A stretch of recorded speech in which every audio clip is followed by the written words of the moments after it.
আমি জানি না ভাগ্যটা আমার খারাপ না সাকিব খানের খারাপ। ঈদের প্রথম 3 দিন মানে গোল্ডেন টাইম, আপনারা সবাই জানেন। ওই সময়টুকুই কিন্তু আমি আমার ছবিটা এখানে আমি শো করতে পারিনি। আমাদের সীমান্ততে হাউসফুল টিকিট সোল্ড আউট ছিল। সবাই যখন আসছে দেখতে, তখন বলা হচ্ছে যে এসির প্রবলেম হচ্ছে, তো এসির জন্য তারা টিকিট সবাইকে ফেরত দিয়েছে, যে এসি ছাড়া ছবি দেখতে পারবে না, টিকিট সব নিয়ে যান।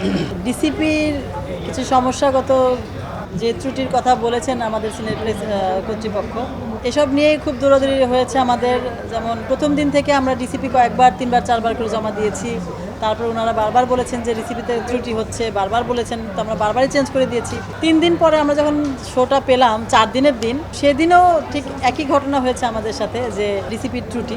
4 দিনের দিন আমরা পুরোপুরি সলভ করার পরে, সমস্যাটা সলভ করার পরে ওনারা আমাদেরকে আশ্বস্ত করেছেন যে 5 দিন থেকে আমাদেরকে সব জায়গাতে শো দিবেন। তো সেই জায়গা থেকে ওনারাও শো দিচ্ছিলেন, 4টা করে প্রথমে শুরু করেছিলেন। তো যেটা সমস্যা হয়েছে সেটা হচ্ছে যে আমরা তো আশাবাদী ছিলাম যে না ঠিক আছে, যতটুকু প্রথমে আমাদের তো গোল্ডেন টাইমটা আমরা শেষ করেছি। ঈদের প্রথম 3 দিন মানে গোল্ডেন টাইম, আপনারা সবাই জানেন। ওই সময়টুকুই কিন্তু আমি আমার ছবিটা এখানে আমি শো করতে পারিনি। তারপরে যেটা হয়েছে যে 4 দিনের পর থেকেও যদি আমরা কন্টিনিউ করতে পারতাম, সেটাও আমি অ্যাটলিস্ট এটুকু বলতে পারতাম যে আমার এতটুকু আশা থাকতো যে না, আমি কিছুটা হলে বেঁচে যাচ্ছি। আজকেও আমাদের সীমান্ততে হাউসফুল টিকিট সোল্ড আউট ছিল। সবাই যখন আসছে দেখতে, তখন বলা হচ্ছে যে এসির প্রবলেম হচ্ছে, তো এসির জন্য তারা টিকিট সবাইকে ফেরত দিয়েছে, যে এসি ছাড়া ছবি দেখতে পারবে না, টিকিট সব নিয়ে যান।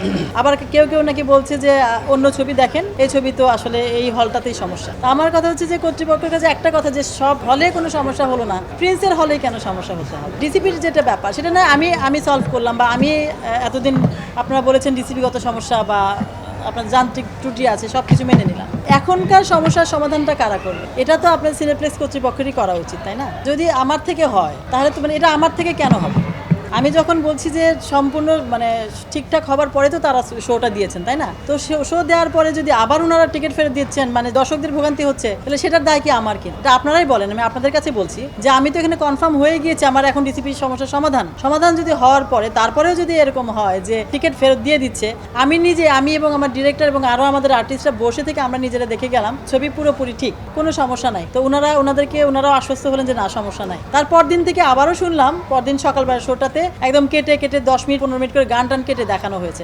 তো এটা কি আমার সমস্যা কিনা? এটা আপনারাই বলেন। আসলে ওনাদেরকে আমরা প্রপারলি যে খুব একটা পেয়েছি ক্ষতির ব্যাপারটা বলার জন্য সেরকম আমরা পাইনি। আমরা শুধু বারবার ওনাদের কাছে একটা কথাই বলছি যে কখন শো পাবো, কিভাবে কি হচ্ছে একটু এটা দেখেন, এটুকুই। ওনারা আমাদের সাথে যে খুব একটা যোগাযোগ করতে পারছি সেটাও না। এক্স্যাক্টলি কথাটা বলেছেন উনি কষ্ট থেকেই বলেছেন। আর একটা ব্যাপার যেটা, সেটা ব্যাপারটি সত্যি, হাউসফুল সিনেমা হল, হাউসফুল, সবকিছু ঠিকঠাক, সব দর্শক আসছে, এই সময় তো আপনি বলতে পারেন না যে আমার এসি নষ্ট। এটা আপনাদের আগেই দেখা উচিত ছিল, তাই না?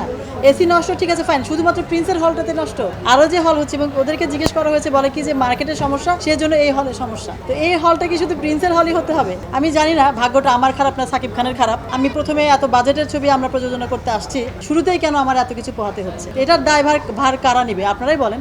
এসিটির সমস্যার প্রত্যক্ষদর্শী আমাদের টিমের একজন আছে, উনি কিছু ফ্যামিলি নিয়ে গিয়েছিলেন এবং অসম্ভব বিব্রত হয়ে ওনাকে ফেরত আসতে হয়েছে ওই নন এসি শো দেখার জন্য। হ্যাঁ, আমি একদম যখনই শুনেছি আমিও কথা বলেছি, বলছে যে দেখছি পর্যন্ত শেষ, তারপর আর কোনো কথা হয় না। আমার কথা হচ্ছে যে ভাইয়া, সমস্যা হতে পারে, এটা কিন্তু আমি কর্তৃপক্ষকে বলছি না যেটা ওনারা ভুল বলছেন, সমস্যা হতে পারে। কিন্তু আমার কথা হচ্ছে যেখানে 3টা ছবি শো চলছে, সেখানে একটা শো কমিয়ে দিয়ে আমারটা দেন, সেটা কি করা উচিত কিনা? একটা মানুষ কিভাবে ক্ষতিগ্রস্ত হচ্ছে ওনারা দেখছেন, জানছেন, তারপর ওনারা নির্বিকার।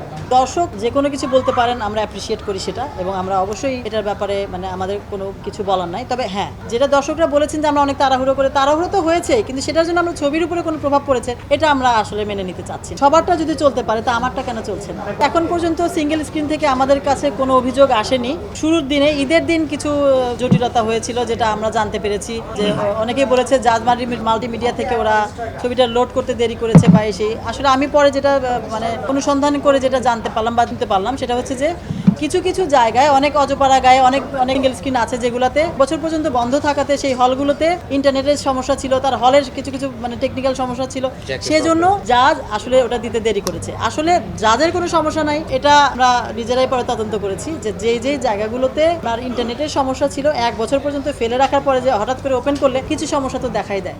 আসলে আমরা শুরু থেকেই পদক্ষেপের মধ্যে আছি, শুরু থেকে আমরা পাইরেসি বিরুদ্ধে অলরেডি ইনিশিয়েটিভ নিয়েছি। আমার প্রত্যেকটা জায়গাতে আমার লোক সেট করা আছে, সেই জায়গাটা থেকে আমরা মোটামুটি ভালো ফিডব্যাকই পাচ্ছি যে ম্যাক্সিমাম হলগুলোতে হাউসফুল যাচ্ছে।